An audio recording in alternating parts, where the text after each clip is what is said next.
So that was the author, Mr. Jimmy Evans, and we want to unpack that video very quickly. What were some of the takeaways that you guys noticed from the author? Work makes relationships work. Anyone else? What takeaways did you have from the video?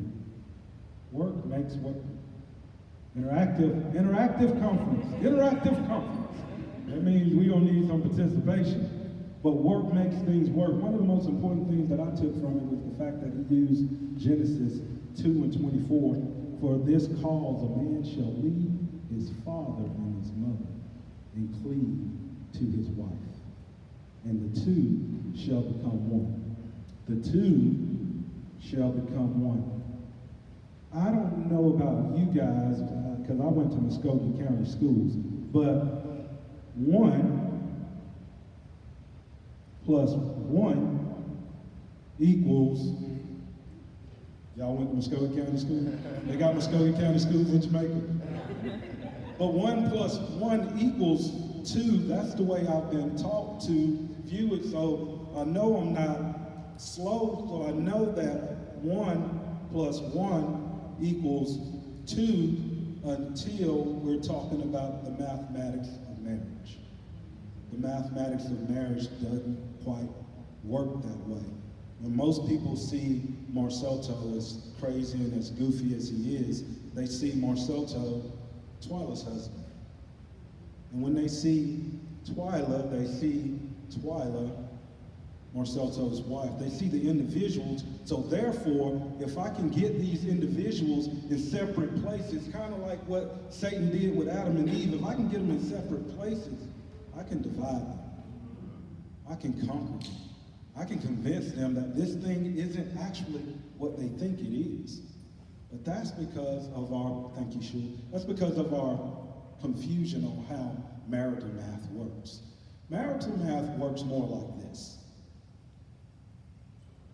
You have old cool Marcelto doing the spoken word at his spot.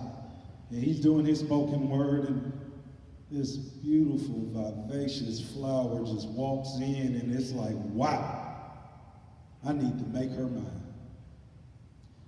Now, in order for me to make her mine, I need her to know that, first and foremost, I'm not one of these yahoos that just running around here doing any old thing.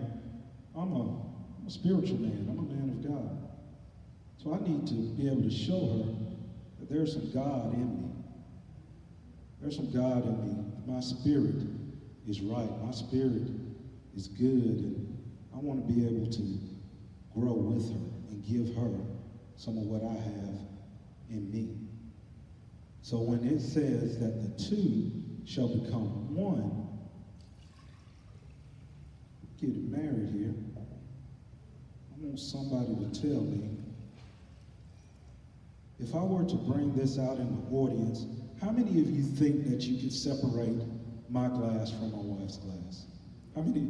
You can do it. You can do it. You can do it. You can do it. Oh, she's ushering somebody in. I thought she was saying that she could make it happen. Like, I want to see this morning.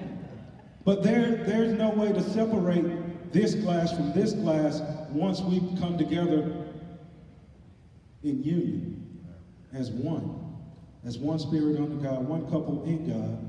There's no separating us. So we need to first, before we do anything, we need to become fluid. We need to become in sync one with another so that there's no separation that can get in. And we got to make sure at all costs that we keep our marriage such a priority that nothing can separate us. Because even if I pour a little bit of this back into that glass, it's still the both of us, right? Even if I pour a little bit into this glass, it's still the both of us, right? There's no separation in us. And a lot of times in marriage, we find that our kids, our work, our social media, all these things divide us and separate us because we don't have the proper perspective on what marriage is. I heard our pastor say this during Bible study this past week, that worship is worth. And it made me think, how much value do we have in our marriages? Because if I was to come in here with one of those little money guns and just throwing money everywhere. I guarantee you we have some jumping, we have some shouting, we have some grabbing. We'll have some people getting at it because they're going to want that paper. They're going to want that little meaningless dollar. But when's the last time you jumped when you saw your wife getting out the car? When's the last time you jumped and ran and grabbed at your husband when he came home from work? When's the last, what are you putting value in? And I believe on this day, if we take these nuggets on prioritizing our relationships, prioritizing our marriage, I do believe that we can come to a place where we can get just that.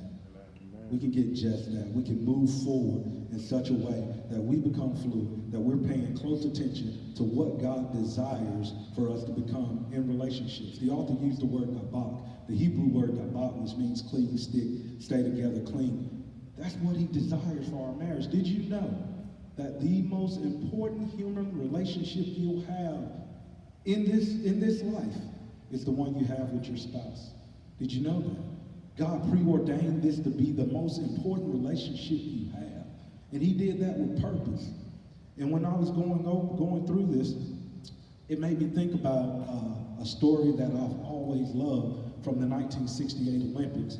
Some of you may know it, but in the 1968 Olympics in Mexico City, there was a runner from Tanzania named Mr. John Akhwari. Now, Mr. John Akhwari wasn't expected to win this marathon. He wasn't even expected to medal at all. But when he got in the into the marathon, into this 26-mile race, he was doing pretty good. He was doing pretty good, but the high altitude began to cause him to cramp. So the pain of this cramp began to slow his pace. But he kept on running.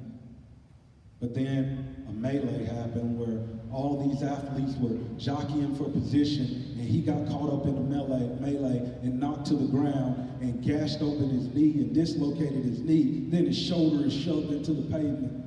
All the spectators looking on like, surely he won't continue on. He cannot finish this race. So he goes over to the side where he gets medical attention and they bandage up his leg, and sure enough, Mr. John gets back in the race. And he carries on, he carries on, he gets slower and slower. Now he's cramping, now he has pain in his knee from his legs from the knee gash and the dislocation and the cramps. Can you imagine? But he pushed on. An hour after the race was over, all the cameras were off. The lights were just seconds from being turned down. Most of the spectators had already left the building when a reporter noticed a person coming toward the stadium. He ushered his cameraman to turn the camera back on, and he sees Mr. John limping into the arena. And he runs